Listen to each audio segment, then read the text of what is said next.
자, 오늘은 하나님 말씀 사도행전 톡방에 동영상 올려놓은 거 계속 봤죠? 사도행전 10장입니다. 오늘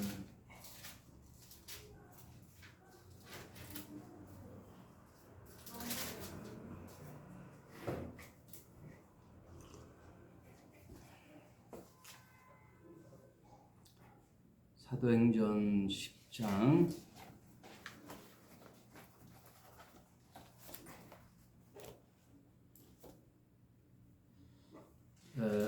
지난 시간에는 9장에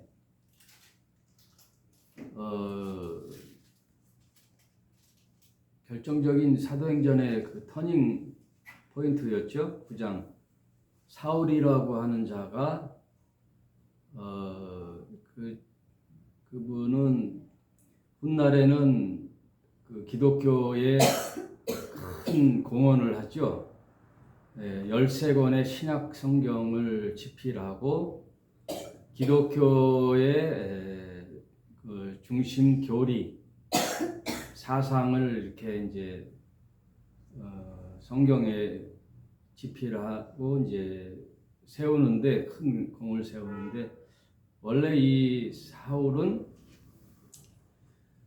유대인의 그 유대교의 아주 신봉한 자였죠. 유대교에 열심히 있는 자. 그래서 이제 당시 그 유대교를 위협하는 새로운 신흥 종파가 예수라는 그 나사렛 목수 출신의 어느 날 갑자기 나타나서 소문을 듣자니 사울이 당시 예수를 만난 그 흔적은 없어요. 예수를 만났다는 그 흔적은 없는데 나사렛 청년이라는 그 나사렛 예수라는 청년이 성전에서 뭐 장사하는 것을 다 뒤집어 엎고 또 많은 군중들을 데리고 다니면서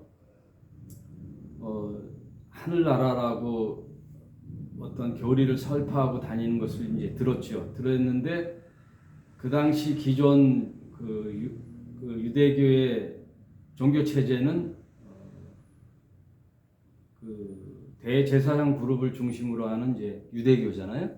그 유대교에서 봤을 때는 예수라는 신흥 종교 집단이 이제 이단이죠. 이단 사이비 종파인데다가 자신들의 그 종교 체제를 비판하고 위협하니까 저 자가 과연 누군가를 그 바리새인들과 서기관 또는 대제사장 그룹의 하속들을 시켜서 면밀히 이제 살펴봤죠. 면밀히 살펴봤으면 그들에게서 무엇인가를 발견하고 찾아야 되는데 일단 종교적 대척 관계에 있었단 말이에요. 그래서 결국은 예수라는 자를 소환해가지고 대제사장 뜰에서 심판을 하지요. 재판을 하잖아요. 재판을 할 때 그 예수의 제목이 뭐였냐면은 자신이 하나님의 아들이라고 하는 신성 모독죄에 걸려 들어가요. 그러니까 예수의 제목은 첫째는 유대교의 관점으로 봐서는 신성 모독죄라고 하는 거예요. 그 말을 들었을 때 대제사장은 가슴은 자기의 옷을 찢었잖아요. 대제사장이 입고 있는 옷을 찢어버리고 그 자를 이제 헤롯으로 보내죠. 이제 그러니까 그들은 종교 재판하는 것보다도 정치적인 사범으로 몰아서 민중 동기를 일으키는 이제 그런 정치적 사범으로 몰아서 헤롯에 갔다가 빌라도의 법정에 쓰게 하는 게 이제 그들의 계획이었죠. 그래서 결국은 빌라도 법정에서 그 당시 로마의 식민 치하에 있었잖아요. 이스라엘이. 그러니까 그들에게 민중을 소동케 해서 쿠데타를 일으키려고 하는 그런 무리다. 그래가지고 이제 가이사의 통치를 거부하고 민중 동기를 일으키는 그런 반역자라는 오인을 하게 해서 그 당시 그 체제의 혁명을 일으키려고 하는 것은 십자가 처형이 되거든요. 그러니까 예수는 빌라도 법정에서 십자가 처형을 선고받는 반역의 우두머리로서 이제 죽음을 맞게 하는 곳으로 몰아가는 거지요. 누가? 대제사장 그룹이 유대교 종교 집단 체제들이 거기에서 열심을 냈던 젊은 장래가 촉망되는 젊은 청년이 누구냐? 사울이라는 거예요. 그 사울은 그 당시 이스라엘의 유대교에는 가말리엘이라는 학파하고 힐렐이라는 학파 두 양대의 학교가 있었어요. 그러니까 율법 학교예요. 거기에 그 학파들이 있거든요. 가말리엘이라는 대율법 학자, 또 힐렐이라는 학자의 학파 두 양대 산맥이 있단 말이에요. 우리나라로 보면은 무슨 서울대, 연대, 고대처럼 어떤 그 학문의 위치에 그런 종교의 학교는 아니지만 그 당시 종교 체제의 율법 학교로서는 그런 유명한 학파가 있는데 그 중에 사울은 가말리엘 문화생이에요. 거기서 이제 굉장히 장래가 촉망되는 청년이었으니 얼마나 열심을 냈겠어요. 그래서 9장에 그가 유대교를 위협하는 모든 기독교인들을 예수의 무리들을 잡아 이제 예수는 죽었고 씨를 말려야 이제 기독교가 사라지잖아요. 그러니까 최고로 열심을 냈던 자란 말이에요. 그래서 대제사장으로부터 체포영장을 발부받아가지고 이제 다메섹으로 가는 도중에 예수를 만나잖아요. 그게 이제 9장에 있었어요. 그래서 오늘 10장인데 9장에서 우리가 살펴볼 수 있는 것은 뭐냐면 사람이 이제 베드로나 스테반이 순교하면서까지 설교를 하잖아요. 베드로도 안진뱅이도 고치는 놀라운 역사를 일으켜서 군중들이 네가 어떻게 하면 좋겠느냐 그러니까 너희가 잡아서 십자가에 죽인 그 예수가 우리를 위하여 보내신 그리스도다 메시아다 너희는 돌이켜서 메시아 주를 믿고 예수를 믿고 회개하라 그리하면 너희들도 하나님의 자녀가 되는 그 길이 열린다 하고 계속 설교를 하니까 수많은 군중들이 이제 돌이켰단 말이에요. 근데 그 중에 유대교를 신봉하고 열심히 낸 자들은 안 되는 거예요. 사울은 안 됐잖아요. 왜? 베드로나 스테반의 설교에 사울은 끔찍도 안 했단 말이에요. 여전히 살기 등등해서 다메섹의 기독교인들을 잡아 가려고 체포영장을 발부받고 가는 그 열심이 있단 말이에요. 물론 이제 마음속에 요동은 했겠죠. 저들은 과연 무엇인가 하고 했지만 여전히 살기가 등등하고 율법 그 유대교의 신봉자로 남아 있는데 결국 다메섹 도상에서 누굴 만나느냐? 예수를 만나는 거죠. 집사님. 예? 그러니까 안 되는 게 뭐예요? 그러니까 그냥 전도해서 예수 믿으세요. 그러니까 이것도 안 되고 저것도 안 되니까 교회나 다녀볼까 하는 사람도 있고 정말 나 진짜 예수님 믿고 싶다 하고 돌아오는 사람도 있지만 끝까지 안 믿는 사람도 있단 말이에요. 도저히 안 되는 인간들이 있어요. 그죠? 우리 주위에도 보면 평생 부모님이 교회를 다녔어도 자식들이 속을 새기면서 부모님의 그것도 야 내가 살아생전 내 소원은 네가 교회 다니는 거다 예수 믿는 거다 해도 아나무인으로 사는 자식들이 있단 말이에요. 그런 자들은 어떻게 해야 될까요? 어떻게 해야 되나요? 끝까지 초청을 거부하고 진리의 말씀을 거부하는 자는 하나님 이제 두 가지가 있어요. 하나님이 로마서에 보면은 그냥 내버려 두는 게 있어요. 로마서에 보면 악을 저지르고 그렇게 사는 자들을 그냥 내버려 두는 거예요. 내버려 두는데 어떤 또 한면으로는 하나님이 꼭 필요하고 한 그런 존재는 하나님이 손을 쓴다고요. 하나님이 손을 써. 그런 자가 오늘 사울이죠. 하나님께서 직접 나타나죠. 다메섹 도상에서 사울아 사울아 하고 이제 예수님이 직접 나타나가지고 소리를 듣고 목소리를 들으니 어떻게 되겠어요? 사울이 암만 사울이라도 꼬꾸라지잖아요. 정철진 집사님도 안 꼬꾸라지고 나가는 거지.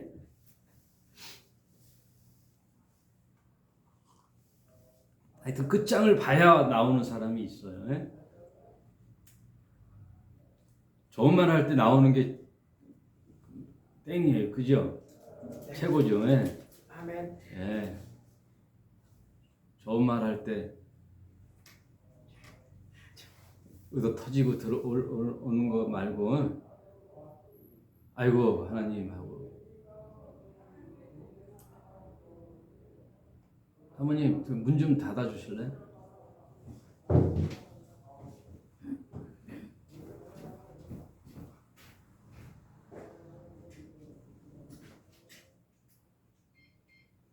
그거를 이제 살펴봤고 또 하나 9장에서 중요한 게 뭐냐면 아까 집사님이 얘기한 그 선민사상, 그 고정관념, 선민사상.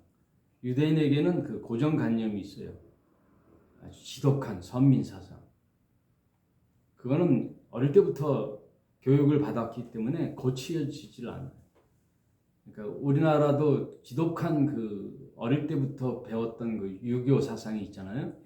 그런 것들은 바뀌어지지를 않는다. 좀처럼 해서 바뀌어지지가 않아요. 그래서 지금도 유대교의 율법학자들은 어때요? 유대교인들은요, 성경이 뭘로 써여 있냐면 원어가 히브리어와 헬라어로 써여 있잖아요. 근데 그 사람들은 그거를 우리 한국말처럼 모국어로 쓰는 자들이에요. 그럼 얼마나 어릴 때부터 율법을 달달달 외우고 성경에 대해서 빠삭하게 알잖아요. 그들은 신약은 몰라요. 신약은 접해보지를 못하고 아예 읽지를 않아요. 인정을 안 하니까. 그러니까 구약만 달달달달 외운단 말이에요. 모세오경은 거의 다 외워요. 유대인들은. 그렇게 자긍심과 선민 백성이라는 자부심을 갖고 있는데 그것 때문에 못 보게 하는 거예요. 하나님을 못 만나는. 그래서 하나님의 아들인 예수가 이 땅에 왔는데 결국 잡아서 거부하고 죽인 자들은 유대인이란 말이에요. 이게 굉장히 아이러니하잖아요. 하나님의 계약 백성인 이스라엘이 하나님의 아들이지만 하나님이란 말이에요. 그 계약 당사자이신 하나님이 인간의 모습으로 왔는데 본토의 자식들은 몰라보는 거예요. 그래서 요한복음 1장이 뭐라고 그래요? 자기 땅에 왔다 그래요. 자기 백성에게. 요한복음 1장의 기록이 뭐냐면 빛이 세상에 왔는데 그 빛은 하나님이시죠. 그 하나님이 이 땅에 왔는데 자기 땅에 오매 자기 백성이 영접지 아니에요. 11절에 요한복음 1장 11절에 하나님께서 자기 백성에게 왔는데 자기 백성은 영접지 않고 거부해요. 그러니까 하나님께서 어떻게 해요? 그들을 이제 잠시 버려요. 버리고 복음이 혈통과 족보, 선민 그런 민족이 아니라 이방에게로 넘어가는 거죠. 그 복음을 듣고 영접하는 자는 혈통으로 일어나 육정으로 되지 않고 그 믿음으로 되는, 그래서 유대인을 넘어 이방인 온 세계로 하나님의 구원의 계획이 이제 전환되는 거예요. 넘어가는 게 오늘 사도행전 10장의 이야기예요. 10장. 사도행전 10장이 이방인으로 넘어가는 결정적인 사인이란 말이에요. 그 이방인 중에 대표가 그 사건이 고넬료라는 이탈리아의 백부장이에요. 군대. 10장 1절. 가이사라는 어디냐면요. 지금 하마스하고 이스라엘하고 지금 전쟁이 일어났잖아요.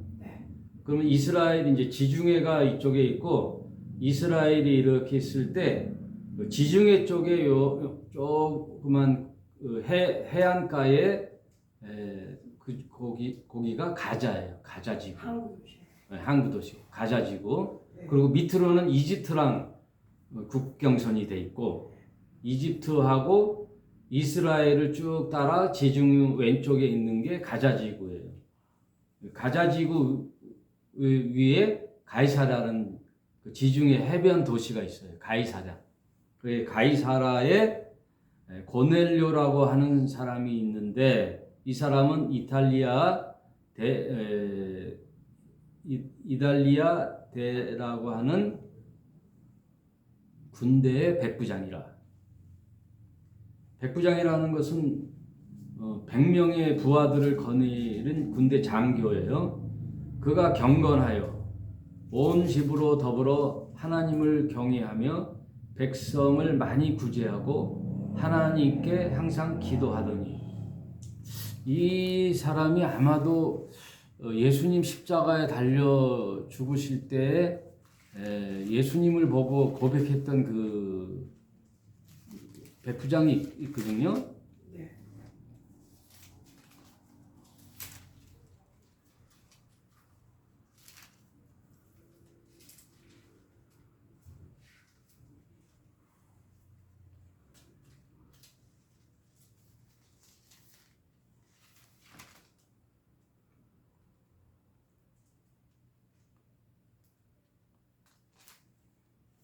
어디에 나오지? 누가복음에 나오나?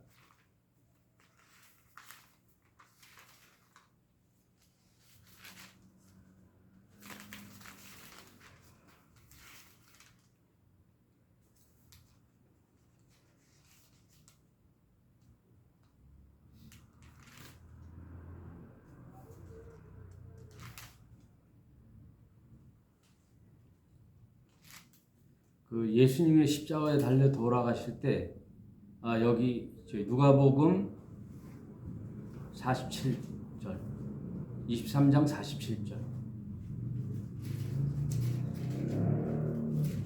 누가복음 23장 47절에 예수님이 아버지여 내 영혼을 아버지 손에 부탁하나이다 하고 이제 운명하셨잖아요. 그걸 본 47절에 백부장이 이 된 일을 보고 하나님께 영광을 돌려 가로되 이 사람은 정녕 의인이었도다 하고 이를 구경하러 모인 무리도 그 된 일을 보고 다 가슴을 두드리며 돌아가고.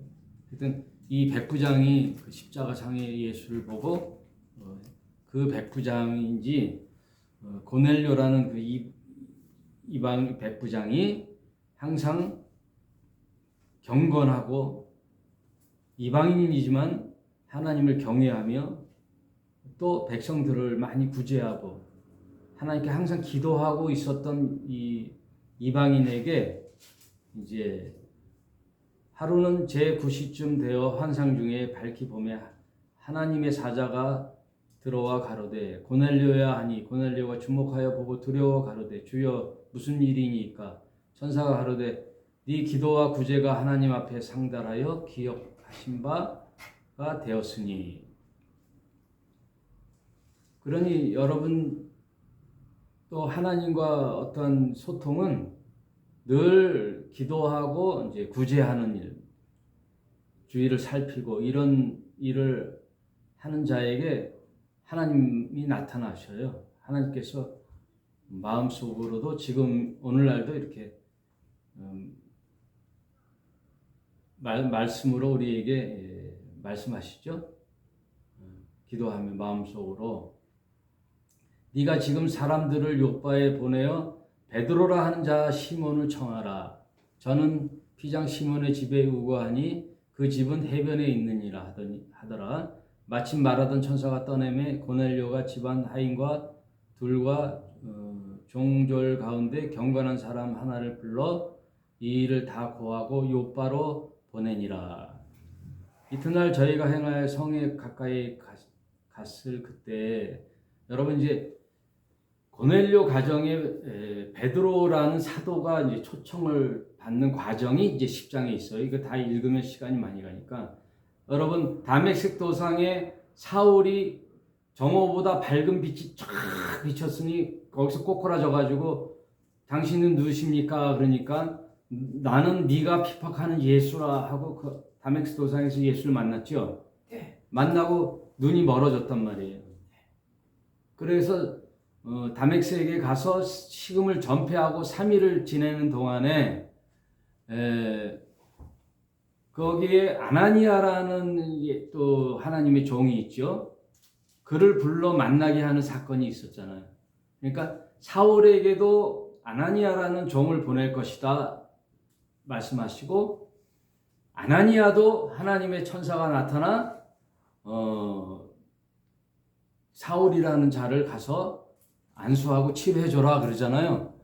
그럴 때 아나니아가 막 손세례 치잖아요. 그 자는 우리를 잡아 죽이려고 체포하러 온 자인데 어떻게 갑니까? 그랬더니 하나님께서 명령해서 가잖아요. 그러니까 항상 하나님이 어떤 일을 할 때에는 쌍방에 사인을 준단 말이에요. 쌍방에. 내가 지금 정집사님한테 어제 기도해 보니까 하나님께서 정집사님한테 이렇게 하라고 너한테 말씀하셨다. 그런데 정집사님은 알아요, 몰라요? 몰라요. 모르면 그건 안 된다는 거예요. 같이 준단 말이에요. 그러면 무슨 문제가 있어요. 그러면 정집사님이 급해요, 내가 급해요? 제가 급해요. 사울이 급해요, 아나니아가 급해요? 사울이 급해요. 사울이 급하지. 그러니까 자기 문제인데, 그러니까 오늘날 교회에서도 보면 어떤 목사들이 어저께 기도해 보니까 교회에 이런 문제가 있고 어떤 장로님 당신에게는 무슨 하나님이 이렇게 하라고 명령하셨다. 그런데 당사자는 몰라. 그러면 그게 맞을까 틀릴까? 틀릴 확률이 많다는 거예요. 네? 네. 만약에 있다면 지금은 각자 하나님의 말씀을 읽고 하나님이 각자가 행하면 되는데 어떠한 그 복음 전파에 있어서 중요한 일이 있을 때는 항상 쌍방으로 한단 말이에요. 쌍방. 한 사람 앞에 일방적으로 안 한단 말이에요. 왜냐하면 그런 것들은 일방적으로 할 때는 자기 신념일 수가 있잖아요. 그죠? 자기 어떤 계획에 따라 할 수 있잖아요. 정집사님이 지금 뭐 재산이 한 100억 된다고 쳐요. 네? 정집사님 내가 어제 기도했더니 마음속에 하나님이 음성을 들렸다. 정집사님한테 가서 교회를 세우라고 한다. 정집사님 한 10억 헌금하셔야 하나님 음성이 들렸어요. 하면 돼요, 안 돼요? 그러면 안 된다는 얘기야. 10억 있으면 드리죠. 네? 10억 있으면 드리죠. 아니 그러니까 일방적으로 그렇게 하면 안 된다. 그 감동도 정집사님한테도 그런 감동이 와야 된다는 거지. 쌍방이라는 거지. 여기서 얘기하고자 하는 거는 돈이 아니라 뭐든지 이렇게 하나님의 일도 쌍방으로 한다는 거예요. 사울에게는 아나니아와 같이 하는 거고 여기서는 고넬료에게 하나님이 천사가 나타났죠. 베드로를 초청하라. 근데 베드로는 어떻게 돼요? 또 보세요. 15절에 음성이 들려요. 소리가 있어 하나님께서 깨끗게 하신 것을 네가 속하다 할 수 있느냐. 베드로가 환상을 보는데 무슨 보따리가 내려와요. 근데 거기에 짐승이 있어요. 짐승이 있고 공중에 나는 것들이 있어요. 이거는 구약의 유대인들에게 먹지 말라는 짐승이 있단 말이에요. 근데 베드로 보고 잡아 먹으라 그랬더니 베드로가 아유 안 됩니다.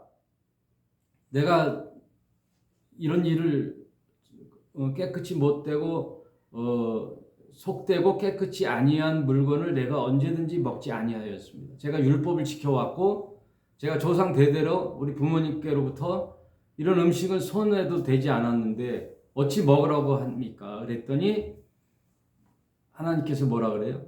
하나님이 깨끗한 것을 네가 더럽다고 속되다고 한다는 거예요. 그러니까 무슨 일을 할 때 내가 판단해서는 안 된다는 거예요. 하나님이 하시면 하나님이 깨끗하게 하신 거예요. 그러니까 이 뜻은 뭐예요? 유대인들에게는 그 고정관념이 있다 그랬죠. 하나님의 백성들만 깨끗한 거예요. 저 이방인들은 더러운 존재들인 거예요. 네? 저기에게는 하나님 복음이 갈 수 없는 거예요.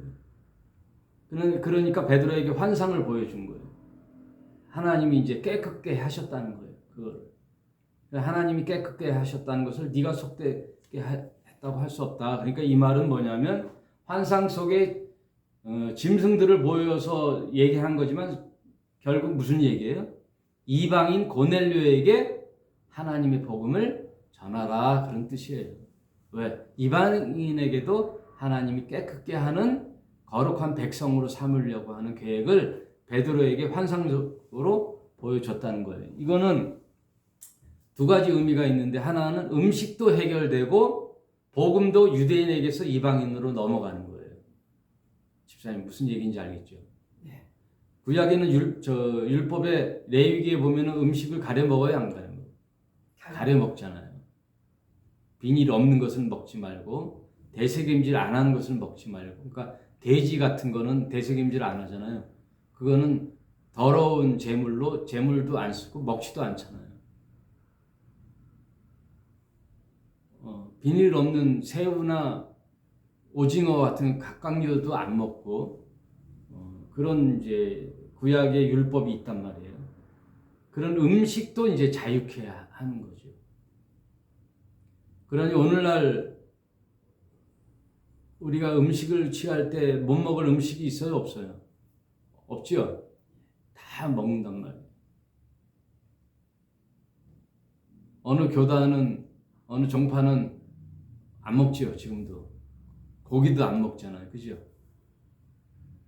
그래서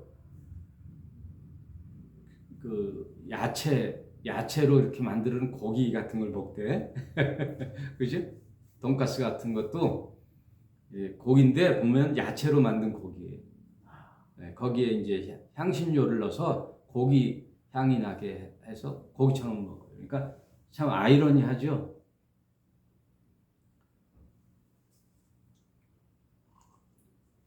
뭐 그렇게까지 하면서 구약의 율법은 지키는데 신약에 이렇게 자유하게 된 것은 안 지키잖아요. 하나님께서 이제 모든 음식이 가하다라고 말씀해요. 이건 음식도 자유해지고 복음도 유대인에게서 이제 이방인으로 넘어가는 그것을 베드로에게 상징적으로 보여주는 거예요. 그래서 고넬료 집으로 들어가는 거예요. 베드로가 이튿날 일어나 저희와 함께 갈새 요빠 두어 형제도 함께 가니 이튿날 가이사랴에 들어가니 고넬료가 일가와 가까운 친구들을 모아 기다리더니. 그러니까 천사로부터 베드로를 초청해서 하나님 말씀을 들으라고 했더니 고넬료가 자기뿐만 아니라 친구들도 부르고 친척들도 불러서 기다리고 있었어요. 그 집에. 말하자면은 신방을 오기를 기다리고 있는 거죠. 그래서 베드로도 또 환상 속에 고넬료 집에 가서 말씀을 전하라는 환상을 받았으니까 이제 거부감이 없어. 하나님 말씀을 굉장히 두려워했는데 하나님의 말씀에 이제 순종하면서 그 고넬료 집에 들어갔어요. 마침 베드로가 들어올 때 고넬료가 맞아 발 앞에 엎드려 절하니 베드로가 일으켜 가로되 일어서라 나도 사람이라 하고 더불어 말하며 들어가 여러 사람이 모인 것을 보고 이르되 유대인으로서 이방인을 교제하는 것과 가까이 하는 것이 위법인 줄로 너희도 알거니와. 그러니까 이방인하고 유대인이 교제하는 것 자체도 안 된단 말이에요. 너희도 알거니와 하나님께서 내게 지시하사 아무도 속되다 하거나 깨끗지 않다 하지 말라 하시기로 부름을 사양치 아니하고 왔노라. 묻노니 무슨 일로 나를 불렀느뇨. 그러니까 베드로는 자신이 하나님께 그런 명령을 받은 것만 알지 고넬료도 또 천사의 지시 받은 건 모르지요. 그러니까 고넬료가 물어보는 거예요. 고넬료에게 베드로가. 고넬료가 가로되 나흘 전 이맘때까지 내 집에서 제9시 기도를 하는데 호련히 한 사람이 빛난 옷을 입고 내 앞에 서서 말하되 고넬료야 하나님이 내 기도를 들으시고 내 구제를 기억하였으니 사람을 요빠에 보내어 베드로라 하는 시몬을 청하여 저가 바닷가 시몬의 집에 우거하느니라 하시기로 내가 곧 당신에게 사람을 보내었더니 오셨으니 잘하였나이다. 이제 우리는 주께서 당신에게 명하신 모든 것을 듣고자 하여 다 하나님 앞에 있나이다. 그런 과정을 다 설명하니까 이제 베드로가 그때서야 베드로가 입을 열어 가로되 내가 참으로 하나님은 사람의 외모를 취하지 아니하시고 각 나라 중 하나님을 경외하며 의를 행하는 사람은 하나님이 받으신 줄 깨달았도다. 이제사 유대인뿐만 아니라 어떤 이방인도 하나님을 경외하고 하나님의 말씀을 행하고자 하는 자들은 하나님이 그들을 받아주시는지 그때야 깨달은 거죠. 만유의 주 되신 예수 그리스도로 말미암아 화평의 복음을 전하사 이스라엘 자손에게 보내신 말씀 곧 요한이 그 세례를 반포한 후에 갈릴리에서 시작되어 온 유대에 두루 전파된 그것을 너희도 알거니와 하나님이 나사렛 예수에게 성령과 능력을 기름 붓듯 하셨음에 저가 두루 다니시며 착한 일을 행하시고 마귀들에게 눌린 모든 자를 고치셨으며 이는 하나님이 함께 하셨음이라. 우리는 유대인의 땅과 예루살렘에서 그의 모든 행하신 모든 일의 증인이라. 그를 저희가 나무에 달아 죽였으나 하나님이 사흘 만에 다시 살리사 나타내시고 고넬료에게 그 복음을 전하는 거예요. 모든 백성에게 하신 것이 아니요 오직 미리 택하신 증인 곧 죽은 자 가운데서 일어나신 후 모시고 음식을 먹은 우리에게 하신 것이라. 이것은 뭐냐면은 십자에 달려 죽으시고 다락방 광화 달리기 전 6월절에 다락방 강화를 했다는 거예요. 그 다락방 강화가 그래서 중요한 거예요. 그 다락방 강화가 뭐냐면 피와 살을 해서 언약을 맺는 거예요. 예수님과 12 제자가 거기서 언약을 맺는 거예요. 그걸 얘기하는 거죠. 모든 백성에게 하신 것이 아니요 오직 미리 택하신 증인 곧 죽은 자 가운데서 일어나신 후에 모시고 음식을 먹은 우리에게 하신 것이라. 이제 부활하신 예수님이 마가의 다락방에 모여서 또 그 말씀을 얘기하셨죠. 우리를 명하사 백성에게 전도하되 하나님이 산자와 죽은 자의 재판장으로 정하신 자 곧 이 사람인 것을 증거하게 하셨고 저에 대하여 모든 선지자도 증거하되 저를 믿는 사람들이 다 그 이름을 힘입어 제사함을 받는다 하였느니라. 예수 그리스도의 복음을 지금 고넬료에게 전하는 거예요. 44절 베드로가 이 말을 할 때 성령이 말씀 듣는 모든 사람에게 내려오시니 베드로와 함께 온 할례 받은 신자들이 이방인에게도 성령이 부어주심을 인하여 놀라니. 지금 엄청난 사건이 일어나는 거예요. 할례 받았다는 뜻은 뭐냐면 유대인에게만 성령이 임하는 줄 알았는데 베드로가 복음을 전하니까 성령이 갑자기 할례 받지 않는 이방인에게도 성령 부어 주심을 보고 놀라는 거예요. 그러더니 이는 방언을 말하며 하나님의 높임을 들음이로라. 이에 베드로가 가로되 이 사람들이 우리와 같이 성령을 받았으니 누가 능히 물로 세례 줌을 그 말이요 하고 명하여 예수 그리스도의 이름으로 세례를 주라 하니라. 저가 베드로에게 수일 더 유하기를 청하니라. 그래서 사도행전 10장은 결정적으로 베드로는 어때요? 베드로는 유대인에게 복음을 전하는 그 사명을 받았거든요.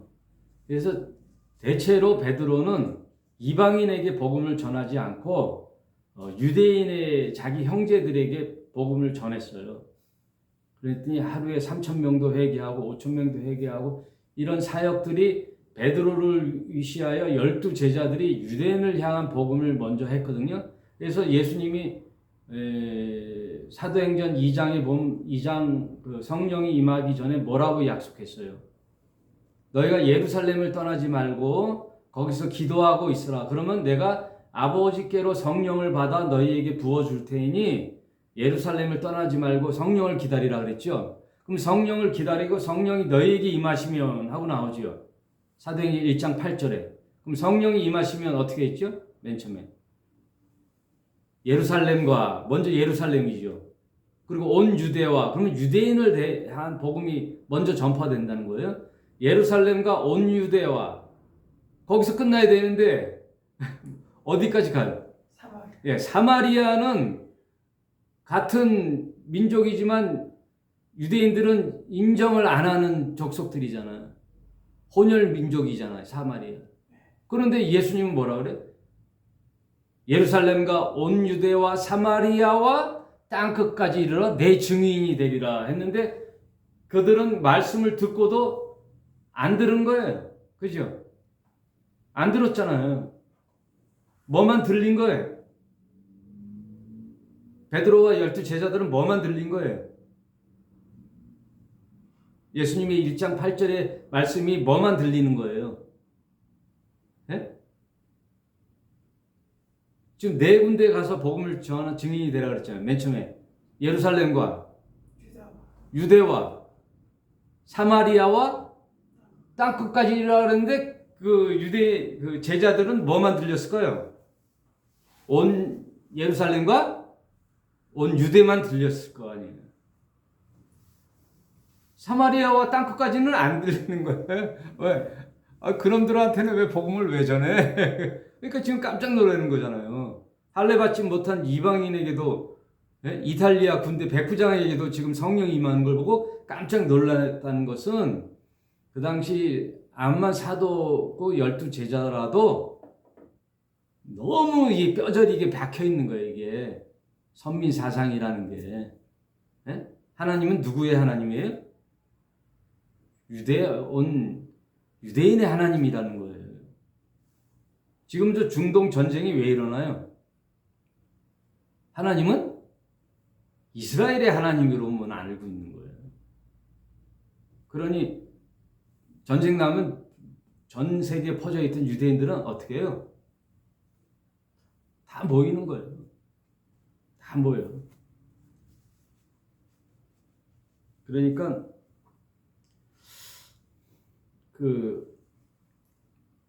그런 고정관념이 어릴 때부터 배워왔던 것들이 완전히 뿌리 박아서요. 그게 뒤집혀지지 않고는 진리를 발견을 못해요. 그래서 오늘날도 엄청난 학자들도 이 예수의 말씀이 안 보이는 거예요. 여러분 지금 교회 안 다니고 예수 안 믿고 세상 사람들 중에 엄청난 지혜자, 지식자, 유력한 자, 능력 있는 자, 아주 과학자, 유능한 학자들이 무수히 많지요. 어마어마하게 많은데 성경의 예수의 진리의 말씀을 알아요, 몰라요? 모르는 사람이 허다하게 많잖아요. 고정관념이 단 줄 알아요. 자기가 그동안 배워왔던 모든 지식과 경험이 최고야. 그러니 예수님이 뭐라 그래요? 자기를 부인하지 않으면 안 보이는 거예요, 이게 진리가. 그래서 예수님이 정확하게 말씀하셨잖아요. 나를 따라오려거든. 제일 먼저 뭐부터 하라 그랬죠? 자기를 부인하고, 이게 제일 먼저 중요해요. 저는 성경 중에 예수를 만나는 아주 입문의 첩경이 자기를 부인해야 되는 거예요. 세상에 자기가 잘나고 지식도 많고 모든 철학과 과학을 섭렵했다 해도 그것을 내려놓지 않는 이상은 하나님이 안 보여요. 돈 많은 부자들이 왜 하나님을 만나기 힘드냐? 안 보이는 거예요. 왜? 돈이 다 모든 걸 해결해 주니까.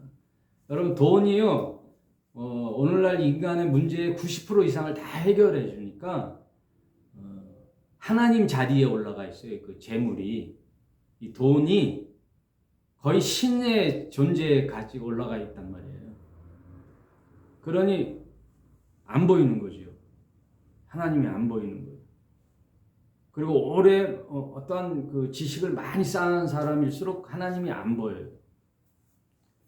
그래서 세계 유능한 종교학자들이든지 다른 종교 집단의 체제 속에 있는 사람들이 안 보이는 거예요. 제가 한 의문이 드는 거예요. 다른 지금 이단 종파라고 하는데 보면은 거기에 진짜 세상에서는 대단한 인물들이 있을까요, 없을까요? 있어요. 있어요. 예? 제가 이재로 거기에 10년을 다녔던 그 대학 교수가 있거든요. 젊은 친구인데 대학 강사인데 그 사람하고 또 세무사하고 이렇게 만났어요. 회계사죠, 회계사. 회계사가 되려면 얼마나 공부를 해야 돼요? 지식인이잖아요. 그리고 대학 강사인데 그 사람하고 이제 얘기를 하는데 거기에 10년을, 그 이재로 교회에 10년을 다녔다는 거예요. 그 다닌 동안 몰랐냐니까 몰랐대요. 그게 진짜인 줄 알았다는 거예요. 진짜인 줄 아는 거죠. 지금 그 기독교 교회 중에 문제가 되는 그 자식에게 세습한 교회 있잖아요. 우리나라 교회 제일 유명한 교회 있죠. 유명한 교회 있죠. 무슨 교회 있죠? 그 교회 그 성도 중에는 엄청난 신학자와 학자들, 재계의 유명한 사람들, 재벌급들, 정치계 장차관들도 엄청 많아요. 국회의원들도 많고.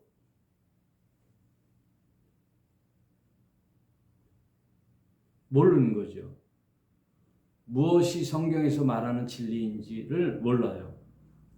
그리고 세계 유능한 종교 체제 있잖아요. 거기에도 유수한 자들이 많을 텐데 모르는 거죠. 왜? 지식과 자신의 신념이 가려져 있는 거예요. 왜냐하면 바울도 몰랐던 거죠. 예수를 만나기 전에 몰라요. 꼬꾸라지기 전엔 몰라요. 베드로도 모르는 거예요. 지금 이거. 베드로도 성령 충만해가지고 유대인에게만 복음을 전하다가 고넬료에게 전하라 하니까 왜 내가 먹지 아니했던 이 짐승을 먹으라고 합니까? 이방인에게 왜 복음을 전하라고 합니까? 그랬더니 하나님 뭐라 그래요? 내가 깨끗하다고 거룩하다고 속되지 않다고 하는데 네가 속되다 하느냐? 그런 거예요. 그거부터 없애야 되는 거예요. 우리 아까 집사님하고도 얘기했죠. 목사라는 선입견을 없애야 돼요. 내가 뭘 잘못 알고 있는 게 뭘까 하고 계속 성경에서 나 자신을 비춰보고 계속 나를 바꿔야 돼요. 그리고 내가 고집스러웠던 걸 내려놔야 되는 거예요. 고정관념을 자꾸만 내려놔야 돼요. 집사님도 그동안 교회에서 들었던 많은 목사님으로부터 들었던 고정관념이 있죠. 그리고 집사님이 성경을 통해서 알았던 그런 지식들을 항상 잘못된 건 고쳐야지 하는 걸로 바꿔야 돼요. 그런 마음이 아니면은 닫혀 있어요. 그걸부터 깨는 게 예수님이 우리에게 원하시는 거예요. 먼저 너를 부인하고 너의 십자가를 지고 나를 따라오라. 그냥 나 따라와 하지 않고요. 항상 먼저 전제 조건이 너를 부인하라는 거예요. 너를 부인하라는 것은 내가 그동안 옳다고 여겨왔던 세상의 내 지식들 있죠. 정보로 인해서 내 가치관, 그걸 다 버려야 돼요. 다 버리고 성경에서 얘기한 예수님께로 나아가야 돼요. 나아가야 돼요. 지금도 요거만 하고 마칠게요. 베드로 얘기가 나왔으니까 예수님이 베드로 처음 만났을 때 어떻게 했죠?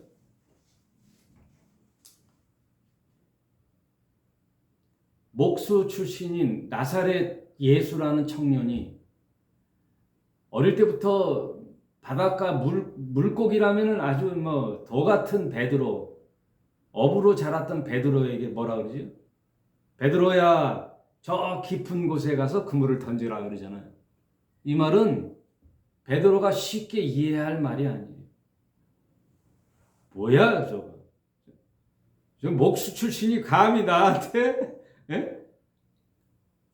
이 갈릴리 호수에 대해서는 뭐 꽉 잡고 있는 나한테 내 여기 토백인데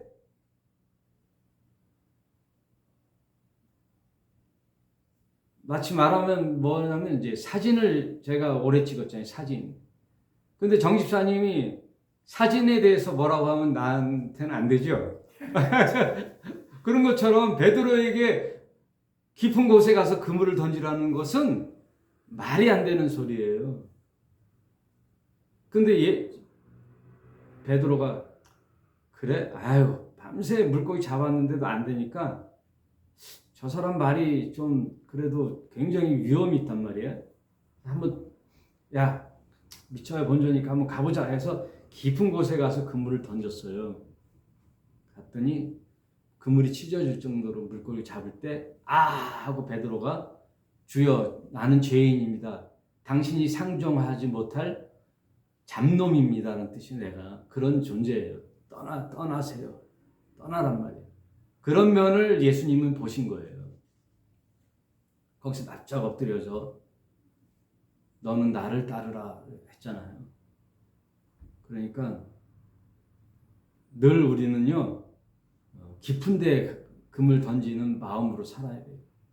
깊은 곳에 그물을 안 던져요. 왜? 물고기는요 연안에 가까이 있거든요. 작은 물고기가 있잖아요. 그 물고기를 잡아먹으려고 큰 물고기도 이제 연안 쪽으로 오는데 깊은 곳에는 큰 물고기나 심연에 다니지 깊은 곳에는 물고기가 없어요. 근데 깊은 곳에 가서 그물을 던지라는 말은 내 상식을 깨라는 소리예요. 내가 세상에서 터득했던 내 모든 상식을 깨버리라는 거예요. 내가 평생 먹지 않았던 저 더러운 짐승을 예수님은 먹으라는 거거든요. 사람이 가지 않으려고 했던 그런 것을 가라는 거거든요. 사람이 꺼려하는 것을 하라는 뜻이에요. 도전하라는 거예요. 내 상식으로 했던 모든 과거를 잊고 이제 하나님이 말씀하신 바로 가라는 거예요. 그건 아브라함도 마찬가지였잖아요. 그죠? 본토 친척 아비집에서 떠나는 거거든요. 그건 아브라함에게서는 있을 수 없는 도전이잖아요. 왜? 아버지가 평생 깔아놨던 그 집안의 가업을 이어받으면 탄탄대로를 갈 아브라함에게 본토 친척 집을 떠나라는 거거든요. 떠나라는 거잖아요.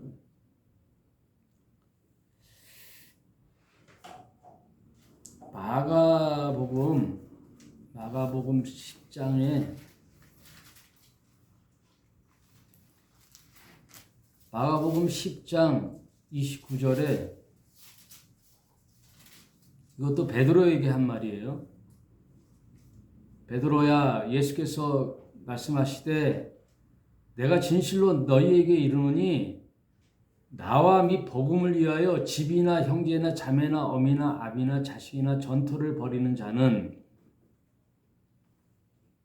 금세에 있어 집과 형제와 자매와 모친과 자식과 전토를 백배나 받되 핍박을 겸하여 받고 내세의 영생을 받지 못할 자가 없느니라. 그러니까 나를 따라오려면 내가 이 세상에 살면서 가장 중요하게 여겼던 집이나 전터나 어미나 아비나 형제나 자매나 이런 걸 다 내려놓고 예수의 복음과 예수를 위하여 나의 모든 것을 포기하는 그런 자기 부인의 과정이 있어야 돼요. 이거 없어서는 다 그냥 뱅뱅뱅 도는 거예요. 얕은 물에서 그냥 도는 거예요. 세상 언저리, 그러니까 세상에도 관심을 갖고 교회 안 가면 찝찝하니까 교회도 가고 이러면 아무 일이 안 일어나요. 그러니까 일생일대에 그 다메섹 도상의 바울 같은 사건이 나한테 있어야 되고 베드로와 같은 사건이 나한테 있어야 돼요. 성경 이야기는 다 내 얘기예요. 바울 얘기 같지만 베드로 얘기 같지만 다 내 얘기란 말이에요. 그럼 나는 과연 뭐를 생각하고 살아가느냐? 내가 매일 또 내일 가서 직장 가고 돈 벌고 먹고 살고 나는 뭘 위해서 사는가?